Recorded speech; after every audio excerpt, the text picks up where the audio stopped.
Right now, Pittsburgh's best sports show is about to begin. Call us or tweet us.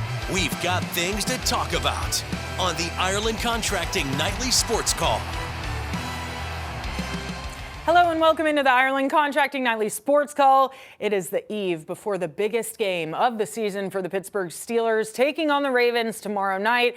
You know about it. We know about it. We've talked about it all week long. The most important week for the Steelers this season as they gear up to face the Ravens in a win or go home game. You've heard it, but it is true. The first time in history it's happened that the AFC North title comes down to a winner go home game in week 18. So very exciting. It's only fitting I wore Steelers yellow tonight because that's the only color you can wear on a night like this, to be quite honest.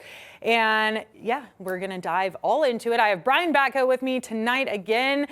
And Brian, pretty exciting. We're going to get into the Steelers, Ravens, and all that comes with that. But first and foremost, just want to shout out the Penguins on a bit of a heater right now, 4-game win streak. They swept Detroit in the home and home, which was so impressive because Detroit is sitting pretty firmly at the top of their division right now. So I honestly kind of unexpected wins, but they are on a heater right now, and it's proving Igor Shinnikov, the guy that they just acquired from Columbus, is proving to fit in pretty well here. He scored a goal today, so impressive. Yeah, the old friends are playing well, and the new friends are playing well for the Penguins. So you like to see that after some of the doldrums of earlier, well, not this calendar year, but earlier this season. If you go back to the end of 2025, maybe they've turned over a new leaf in 2026, Cassidy, at least defensively.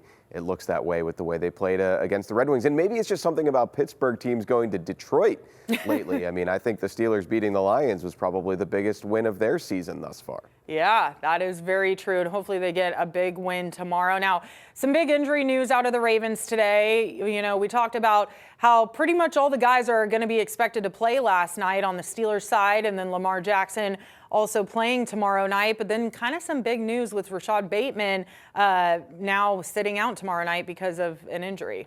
Yeah, Ravens #2 wide receiver. He hasn't really had a big season for them, but he's made some big plays against the Steelers in the past. He caught a touchdown pass from Lamar Jackson in that playoff game last year down in Baltimore. I still think Zay Flowers is somebody who can be a game changer for them tomorrow night, as long as he doesn't put the ball on the ground. He's got a fumbling issue at times, especially in big games, not just this year, but in previous seasons and postseasons. So Bateman being out for the Ravens hurts their offense. Might see more of DeAndre Hopkins, who is such an old wide receiver that you would expect him to be in the Steelers lineup tomorrow night. But Baltimore acquired him this offseason to try to round out the weaponry for Lamar Jackson, and now he's going to be relied on even more in the biggest game of their season as well.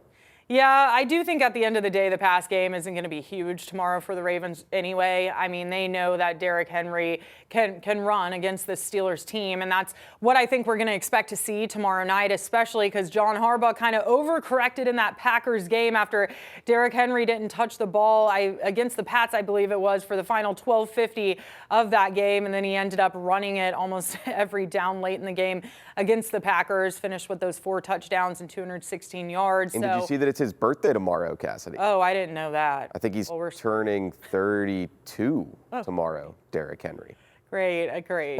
Hey, that's actually crazy. I turned 32 on Tuesday. And last week, we're 2 days apart. And last week, the Steelers played the Browns the day before Myles Garrett's, I think, 30th birthday. Obviously, he didn't get the sack, but they got the win. So some weird cosmic forces aligning right now, I guess you would say, against the Steelers, but they can ruin Derrick Henry's birthday tomorrow if they should. Yeah, it's always so crazy, too. You talk about these guys, and they've been in the league for so long that you just imagine that they're much older than they are. But like I said, Derrick Henry and I are 2 days apart. That's kind of crazy. I always thought he was older than that. So, well, I just showed you my age. So he's the OG of the NFL running backs right now, that's for sure. And with the way he's playing lately, he's only getting better right now. That was amazing to me, too, that you mentioned John Harbaugh course-correcting in Green Bay with their season on the line. I believe that was a career high in carries for Derrick Henry. So you don't see that too often as a running back is nearing his 32nd birthday, and we'll see if he's still got more gas left in the tank as they head up here to Pittsburgh. Yeah, I mean, the saving grace, though, is these two teams did play each other recently. I mean, it wasn't that long ago, beginning of December, that they faced each other, and they kept Derrick Henry out of the end zone, and having TJ Watt back is just going to be huge. Do you think, I mean, TJ kind of alluded to it yesterday. They haven't really talked about the snap count. What are you kind of anticipating to see out of TJ? Do you think he'll end up playing the majority of the game, or do you think he's going to be kind of limited still? I think it'll maybe depend on how he looks when he first gets out there. But I have a feeling that if TJ's playing well and he's crashing down on the run, he's setting the edge on that side and forcing the Ravens to run at Cam Hayward, who's, his sacks aren't there this season statistically, but he's still been really good against the run. And I think he has collapsed many a pocket and reset many a lines of scrimmage here in 2025. So if TJ's playing like that, and, any kind of pressure he can get on Lamar Jackson before he gets the ball out of there would be a cherry on top in this game, then I think he would have a hard time even pulling himself out unless he really is struggling with the conditioning in his first game back. Yeah. I mean, one positive note, too, is Derek Harmon is playing in this game. When these two played each other in the beginning of December, Derek Harmon was out with an injury. So, I mean, he's a rookie. This is the first time he's playing in a Steelers-Ravens game, and it's one of this magnitude. Do you think that he might get a little overwhelmed with the bright lights, or do you think he's going to be able to kind of tuck his chin and go? I think that's a fair concern, not just for Harmon, but for Jack Sawyer when he's in there playing meaningful snaps at left outside linebacker, Y.A. Black, if he gets in there for some of it. I think what's interesting about this matchup to me, Cassidy, is coming into this season, I was very high on the Ravens. They were my, not just AFC champion pick, but they were my Super Bowl pick. Now, obviously, they haven't had that kind of season. Health has played into that. Inconsistency has played into that. But I think they had a really good roster coming into this year. And I think when you look at the Ravens and the Steelers side by side, obviously one has had more postseason success lately. But the individual matchups, the one-on-ones, the Steelers have still had their number last year, notwithstanding in those last couple of games. And yet the Ravens haven't swept them in a season since 2019, I believe it was. The Steelers have done so more recently. Mm-hmm. So they've had a kind of a hex on them when they actually play head-to-head. And yet still in the big picture, I think the Ravens and the way they've constructed their team are still a little bit further ahead than the Steelers, but Steelers will have a chance to show that they've closed the gap tomorrow night. Yeah, and we'll see how it goes. All right, guys, this is our Penn West University question of the night, straight up. Who will win tomorrow, the Steelers or Ravens? You can scan the QR code with your phone and vote there. Let your voice be heard. We're going to head to our first break, though. Give us a call, 412-575-2600. We'll be right back after this.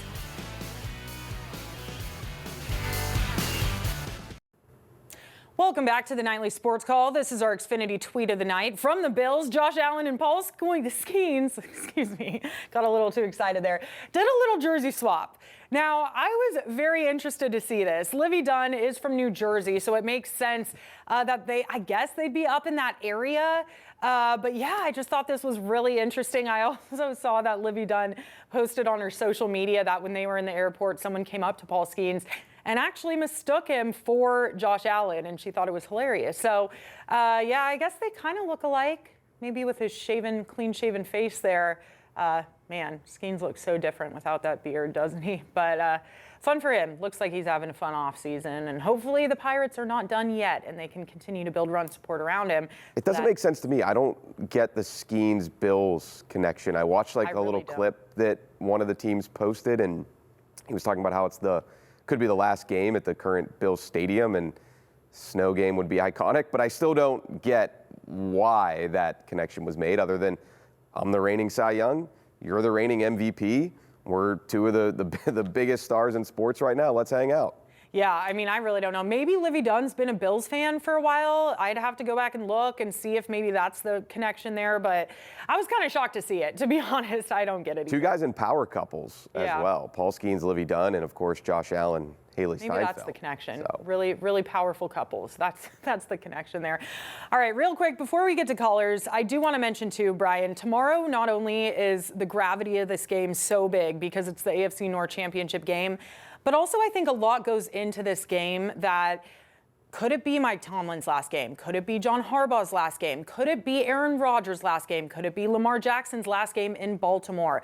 I think there are so many things surrounding this game as well, where the outcome of this game might not only determine who moves on in the playoffs, but it could also determine like the future careers of some of these guys. Yeah, I was going to say, futures feel like they're at stake in this one, and maybe that's short-sighted to say, and we're prisoners of the moment because these are two franchises that have been the model of stability in the NFL. Mike Tomlin, 19 years at the helm. John Harbaugh, 18 years at the helm. Maybe they'll both just continue on their current path regardless of the result, but I have a hard time believing that, and I'll even say this much. I think if the Steelers lose this game, and Mike Tomlin doesn't like hypotheticals, but we can do that in the chairs that we sit in. If they lose this game, and especially if Aaron Rodgers decides, all right, I'm done, no mas, hanging up the cleats, I don't know why you would want to run it back again with Mike Tomlin for another year. He's overseen, 4 basically re-envisioning of the quarterback position since Ben Roethlisberger retired. None of them have worked out. Now, if they do win this game, all of a sudden you've got a new lease on your NFL life and DK Metcalf comes back. Maybe they do get over the hump and win a playoff game, and you feel like you're moving in the right direction with the vision for this team. But otherwise, it's going to be a lot of negativity going into the offseason. Yeah, and I think on the Ravens side of things, too, it's almost felt like there's been some negativity around that organization this season. Like the report that came out, Lamar Jackson not really getting along with John Harbaugh, falling asleep in team meetings, and not just really. And I think that's why it's so hard to accept all of these lower body injuries he's had over these past few weeks, where him and Tyler Huntley have kind of been exchanging starts. It's kind of hard to just accept, oh, it's just these injuries because of all of these outlying things surrounding. It sounds like what's going on with that relationship between those two. Yeah, I mean, when you keep taking cracks at it and you keep taking swings at the piñata and you miss, it gets frustrating. And you might want a change of scenery. You might need a change of scenery. So, yeah, it feels like there's a ton at stake for both sides in this game. Tomorrow night is also the 40th matchup between Tomlin and Harbaugh, by the way. So, man, so impressive. I mean, I can't believe they've been around their respective spots for as long as they have. It's crazy. But all right, let's get out to the phone lines. We have Rich in Whitehall. Rich, what's going on? I hate to disagree with you guys on some of your points, but you know what? I don't know of anybody outside of this geographical area that thinks that the Steelers are going to do anything if they back into the playoffs. They're better off losing the game tomorrow night, getting a higher draft pick, maybe rebuilding with a new quarterback. We got all those extra draft picks. Let's package them together, try and jump up a couple more spots. If we win that game tomorrow night, we're not going to win the first-round playoff game. The season's over. They're dead. They're dead in the water. What do you guys think? Rich, you're not the first person to say this. I think a lot of Steelers fans have echoed the same sentiment. They honestly kind of want to lose tomorrow night because they think maybe change will happen. But at the end of the day, if they lose tomorrow night, it doesn't guarantee that change is going to happen. And would you rather lose a game like this with all that surrounds it and become kind of almost a laughingstock in this division if you lose that game tomorrow? I mean, you're just forever kind of imprinted as the little brother. I would think it's safe to say that. And so, if they lose the game, will change actually happen? I really don't think it will, Brian, to be quite honest with you. And what I just said about, having some concerns about why you'd want to bring back Mike Tomlin if you lose this game, those would probably stand even if you win this game and lose in the first round of the playoffs again for me, because you'd still be stuck on that same hamster wheel that you've been in for what would be 9 years at that point. And, maybe you could squint and talk yourself into taking another run at it if Aaron Rodgers really does say, all right, I'll come back next year and I'll play until I'm 43, and maybe things will be better and different year 2 in this offense with Arthur Smith, and maybe you draft a wide receiver in the first round and you give him a little bit more to work with in the passing game. But I don't know, those are a lot of ifs, and to Rich's point, I generally agree. I probably wouldn't pick them to win, but that's the whole point of being in the dance is you get, let's say, the Chargers or even the Texans coming here in a cold weather game from a warm weather city. Maybe things get a little dicey for them, and the Steelers dial up some magic at home when they have DK Metcalf back in the fold. Again, I probably wouldn't predict it myself, but at least you give yourself your right to see if that can happen for them finally. Yeah, I agree with you. All right, we have Brad in Greensburg. Brad, what's going on? Hi, guys. How are you guys doing? Good, Brad. I have a couple of comments for you. My prediction for tomorrow. I think it's going to come down to the who turns the ball over and who completes third down. And I have the Steelers winning 23-20. That's a pretty good score. I think we're going to give our scores a little bit later in the show. But I do think winning the turnover battle is going to be huge. I mean, Tomlin puts emphasis on that week in and week out. Doesn't matter who the opponent is, who's lining up on the other side. He always emphasizes winning that turnover battle. But I think the biggest thing for the Steelers tomorrow in order to pull out the win is just stopping the run, stopping Derrick Henry, force Lamar to be one-dimensional, force him to throw the ball, just try to contain them both. And I know it's a lot to ask to do that. It is. But, with Bateman out, like you mentioned at the top of the show, Brian, Hopkins is playing. We haven't really seen him ball out, since he's been in Houston. So I don't know. I think if they can force him to be more one-dimensional and force him to throw it deep, that's where they can win the game. Yeah, not an outlandish prediction at all by Brad, because the Ravens have shot themselves in the foot a ton this season in big games. And when it comes to the Steelers, Lamar Jackson just seems to black out sometimes and turn it over in terrible spots. Yeah, 1-5, in the last 6 matchups against the Steelers. All right. Again, Penn West University question of the night. Scan your phone there. Let your voice be heard right now. People have the Ravens winning, so let us know. We're going to head to our next break. 412-575-2600. We'll be right back after this. Welcome back to the Nightly Sports Call. I'm Cassidy Wood. Guys, it's so close. Steelers-Ravens is tomorrow night. You can feel it in the air. It's tense. It's tense around here. But Brian, before we go, we have a little over a minute left in the show. I wanted to get your score prediction. Do you think it's going to be high scoring, low scoring, and the actual score? I think, like I said at the beginning, I just think the Ravens are a little bit further ahead. They've got sort of third, fourth, fifth year players in key spots, where the Steelers are going to be relying on more first, second, third year players in a lot of key spots. And I think it is going to come down to who controls the line of scrimmage. And I just have a little bit more optimism in the Ravens' ability to do that than the Steelers. So all that being said, I don't know if Derrick Henry goes crazy, but I think he does enough. Lamar does enough. I'll say Ravens 23, Steelers 16. Oh, that's tough. I don't like that. What do you got, Cassidy? All right. So I agree with you. I think up at the line of scrimmage, it's going to be a tough battle for the Steelers. But I do think at the end of the day, yes, it's still Rodgers is in his first year here. And we heard him say earlier this week, it's beneficial to be around an organization longer than 1 year, so you have that continuity with the guys and with the playbook.